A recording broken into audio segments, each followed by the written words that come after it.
निवडणुकीचा शेवटचा दिवस अर्ज भरण्याचा आणि आपण या ठिकाणी उपस्थित झालात, नक्की काय भूमिका, कशा पद्धतीने सगळं नियोजन झालं आहे? हे पूर्ण जोरात लढण्याची तयारी महाविकास आघाडीची आहे आणि विशेषतः महाविकास आघाडीचे दोन घटक, राष्ट्रवादी काँग्रेस पक्ष आणि शिवसेना पक्ष. कारण आमची ही लढाई ही नीतिमत्ताची लढाई आहे आणि निष्ठेची लढाई आहे. आणि म्हणून जे निष्ठेबरोबर राहिले ते आम्ही एकत्र आलेलो आहोत.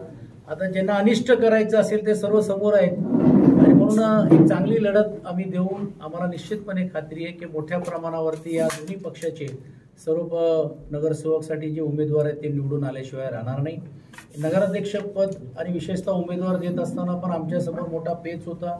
एक ज्येष्ठांचा विचार करायचं का एक नवीन चेहरा देऊन करायचं, एक सुशिक्षित चेहरा द्यायचं, कशा प्रकारे करायचं, त्याची सांगड घालून घेऊन आज शेट्टीताईंना आम्ही ही उमेदवारी देण्याचं काम आम्ही या निमित्ताने केलेलं आहे. ज्यांचं क्वालिफिकेशन म्हणा, सामाजिक सेवा म्हणा आणि विशेषतः जे आता एकंदरीत राज्यामध्ये भ्रष्टाचाराच्या विरुद्ध जो प्रत्येक नगराध्यक्ष किंवा नगर परिषदामध्ये या ज्या चर्चा होतात त्याला पर्याय देण्याचं काम मला असं वाटतं आम्ही या दोन्ही पक्षांनी मिळून करून एक चेहरा देण्याचं काम आम्ही केलेलं आहे.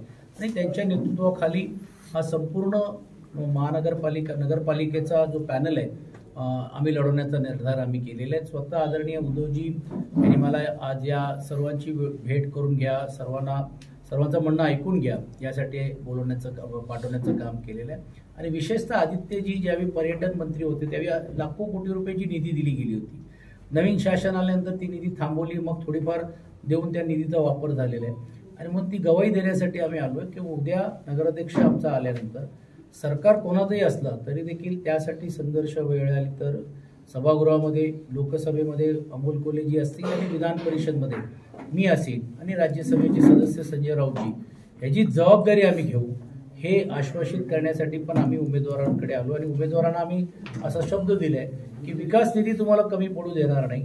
तुमच्या विकास निधी तर आहेतच आहेत, पण राज्यसभेचे सदस्य म्हणून संजय राऊतजींची विकास निधी असेल, अमोल कोल्हेंची असेल, विधान परिषद म्हणून माझी आणि मिलिंद नार्वेकरांची पण निधी या जुन्नर तालुक्यामध्ये आणि विशेषतः नगरपालिकेमध्ये पण देखील देण्याचं काम आम्ही आश्वासित करण्यासाठी मी आज आलो.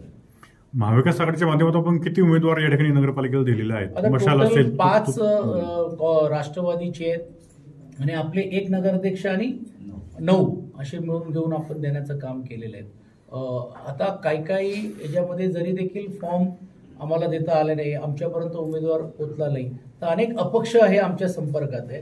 आणि म्हणून आम्ही निर्णय घेणार आहोत 21 तारखेच्या नंतर जे काही अपक्ष जे असतील, ज्यांचं चारित्र्य चांगलं असेल, जे खरोखरच समाजामध्ये काम करतायत अशा लोकांना पण पुरस्कृत करण्याचा अधिकार जिल्हा प्रमुख, तालुका प्रमुख यांना आम्ही आमच्या आणि शहर प्रमुख यांना आम्ही आमच्या स्तरावरती दिलेलं आहे.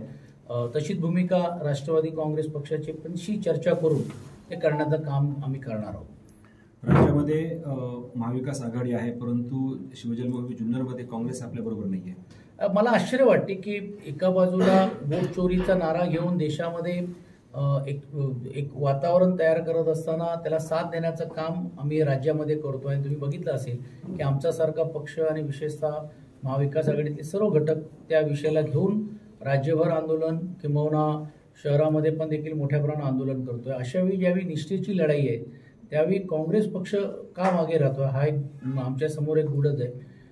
माझी माहिती अशी आहे की ज्या लोकांनी ही व्यवस्था केली होती ते आपल्याबरोबर यायला तयार होते. आता त्यांनाच बाजूला ठेवून असा एक गट तयार करण्याचा प्रयत्न कुठे होता, पण या बाबतीत मी अजून बोलणार नाही कारण 21 तारखेपर्यंत फॉर्म विड्रॉ करण्याची वेळ आहे. आणि म्हणून आम्ही आवाहन करतोय त्यांच्यासमोर की ही लढाई ही संघर्षाची लढाई आहे. आज जी वेळ आमच्या दोघांवरती आलेली आहे, आमचं चिन्ह घेऊन करण्याचं काम केलेलं आहे, सत्याचा वापर आणि गैरवापर कसं चाललेलं आहे, सर्वोच्च न्यायालयामध्ये पण देखील आम्ही दाद मागतोय, लोकांच्या याच्यामध्ये पण मागतोय. अशावेळी आमचा मित्र पक्ष ह्यांनी या परिसरामध्ये आम्हाला साथ द्यायला पाहिजे अशी ती आमची अपेक्षा आहे, होती, पुढे देखील राहणार आहे. ते आले तर ठीक, नाही आले तर मग नाईलाजाने जी वस्तुस्थिती हे लोकांसमोर मांडणं आणि ठेवणं हे आमचं कर्तव्य राहील, ते आम्ही करू. तालुका अध्यक्षांचं म्हणणं असं आहे की ज्यावेळेस आपली बैठक झाली आणि ज्यावेळेस उमेदवारांची नावं निश्चित करायची, चर्चा करायची, त्यावेळेस त्यांना विचारामध्ये घेतलं नाही. मला माहित नाही कारण तो अधिकार हा स्थानिक स्तरावरती आहे, पण स्थानिक याच्याबद्दल जास्तीची माहिती देऊ शकतील, पण अजून वेळ गेली नाहीये. अजून त्यांना मान अपमान काय असेल, कुठे त्यांना वाटत असेल की एकाच उमेदवार त्यांचा मजबूत आहे, आमच्यापेक्षा जास्त उमेदवार मजबूत आहे, तर हेही परस्पर बसून घेऊन चर्चा करू शकतील ना. पण ती चर्चा न करता परस्पर 10-12 उमेदवार उभे करायचं हे मला वाटते त्यांनाही पोषक राहणार नाही आणि आपल्याला नाही. आणि आता तुम्ही बघता की विशेषतः काँग्रेसचा जो पारंपरिक जो मतदार होता, मग तो मुस्लिम समाजामध्ये असेल, मागासवर्गीय समाजामध्ये असेल, त्यांना माहिती आहे की राज्यभरामध्ये काय चाललेलं आहे, काय नाही चाललेलं. आणि मी तुम्हाला आत्मविश्वासाने सांगतो आणि छाती ठोकून सांगतो की आदरणीय उद्धवजींच्या बद्दलची भूमिका ही एवढी त्यांच्याबद्दल एक आस्था आहे आणि मला निश्चितपणे खात्री आहे की हा वर्ग पण देखील मशाल चिन्हावरती आणि तुतारीवरती बटन दाबल्याशिवाय राहणार नाही, मतदान केल्याशिवाय राहणार नाही, अशी परिस्थिती आहे. मग यात नेमकं त्यांना काय साधायचं हेही आम्हाला माहीत नाही. पण स्थानिक स्तरावरती ती आजही चर्चा काय संपली असं मी तरी वैयक्तिक मानत नाही. काँग्रेसचे नेत्यांशी वरिष्ठ जे इकडे बघतायत त्यांच्याशी चर्चा करण्याचा प्रयत्न आम्ही करू.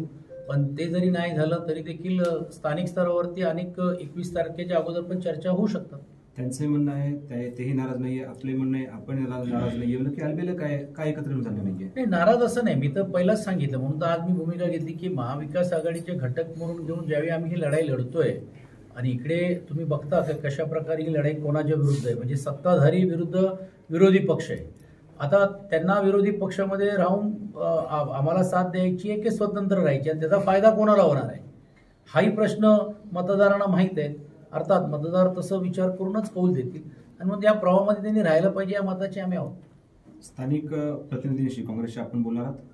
म्हणजे मी नाही, आमची जिल्हा प्रमुख, तालुका प्रमुख हे स्थानिक स्तरावरती आहेत. पण वेळ आली तर मी वरिष्ठ स्तरावरती त्यांचे जे प्रदेशचे अध्यक्ष आहेत त्यांच्याशी आम्ही चर्चा करू शकतो. कारण असाच लोणावळ्यामध्ये पण देखील काँग्रेस पक्ष विद्यमान असलेले घड्याळचे जे राष्ट्रवादीचे आमदार आहेत त्यांच्याबरोबर त्यांचा समझोता झालेला आहे. त्यांनी त्यांच्याकडे उमेदवार दिले नाही, ह्यांनी त्यांच्याकडे उमेदवार दिले. तर अशा छुपी युती जर व्हायला लागली तर ते कार्यकर्त्यांची भावना जरी असेल पण राज्यामध्ये तुम्ही काय संकेत देणार आहात हाही प्रश्न निर्माण होतोच. 6 नगरसेवक पदाचे उमेदवार आणि 1 नगराध्यक्ष पदाचा उमेदवार त्यांनी दिले आणि त्यांची भूमिका अशी आहे की आम्ही कोणत्या परिस्थितीत माघार घेणार नाही. जर आपला समन्वय साधणार असेल तर मग कसं होईल? तो त्यांचा अधिकार आहे. पण जसं मी म्हटल्याप्रमाणे आजही वेळ गेली नाही, 21 तारीख आपल्याला आहे आणि आपण म्हटल्याप्रमाणे की ही नैतिकताची लढाई आम्ही लढतोय.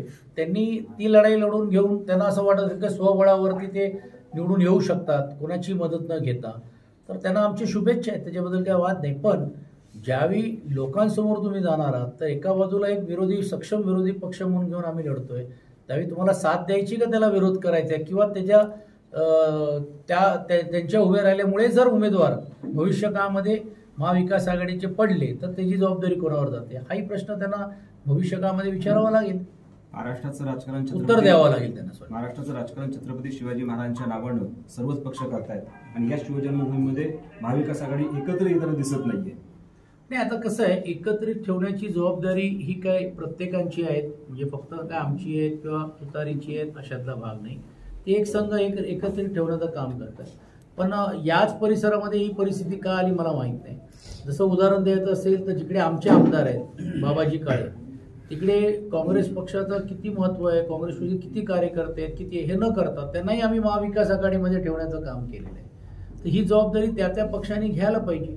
अर्थात त्यांचं काही मला माहीत नाही ते का आले नाही किंवा त्यांना आम्ही का बोलवलं नाही हे जे तुमचं म्हणणं आहे हे उत्तर देतीलच देतील. पण समजा कोणी बोलवलं नाही तर तुमची पण येण्याची जबाबदारी तर आहेतच ना. कारण शेवटी ही लढाई वोट चोरीची असेल, सभेमध्ये असेल, परिषदेमध्ये असेल, आम्ही मिळून तिकडे भांडण्याचा प्रयत्न करतोय. मग असं काय या जुन्नरच्या काँग्रेस पक्षाच्या लोकांना असं का वाटते किंवा असं का त्यांच्या मनात आले? अर्थात खासदारांसाहेबांची ते डायरेक्ट चर्चा करू शकतात, त्यांचा जो अधिकार आहे ते भेटू शकतात आणि असंही नाही की खासदारांनी काही कधी कोणाला नकारला असावा. तर तसं झालं असतं तर बरं आलं असं, पण अजून वेळ गेली नाही आणि मला असं वाटते की ते या प्रवाहामध्ये येतील अशी आम्ही अपेक्षा व्यक्त करतो. वेळप्रसंगी तडजोडीची तयारी आहे. मी बोललो ना की हे स्थानिक स्तरावरती चर्चा होईल. असं 100% सीटवर तुम्ही निवडणूक लढवत नाही दोघं मिळून, काय कारण असते? ते जसे बघा कसं आहे की ही लढाई ज्यावेळी आम्ही लढतोय फक्त लढण्यासाठी लढतो नाही तर जिंकून येण्यासाठी आम्ही लढतोय. जिकडे जिकडे आम्हाला सक्षम उमेदवार वाटले तिकडे आम्ही उमेदवार दिलेले आहेत. मी जसं अगोदर म्हटल्याप्रमाणे की बाकीचे जागा पण खाली न जाता जिकडे जिकडे अपक्ष जे उमेदवार आहेत जे आम्हाला वाटणार की बाबा चांगले काम करणार आहे त्याला देखील आम्ही दोन्ही पक्ष मिळून, वेळ आली तर काँग्रेस उद्या बरोबर आली तर त्यांना मिळून घेऊन त्यांना पुरस्कृत करण्याचं काम आम्ही करू.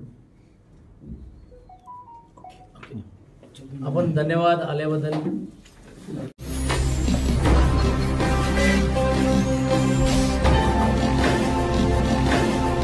ताज्या घडामोडी आणि नवनवीन माहिती मिळवण्यासाठी समाज दर्पण या YouTube चॅनलला सबस्क्राईब करा आणि बेल आयकॉनवर क्लिक करा.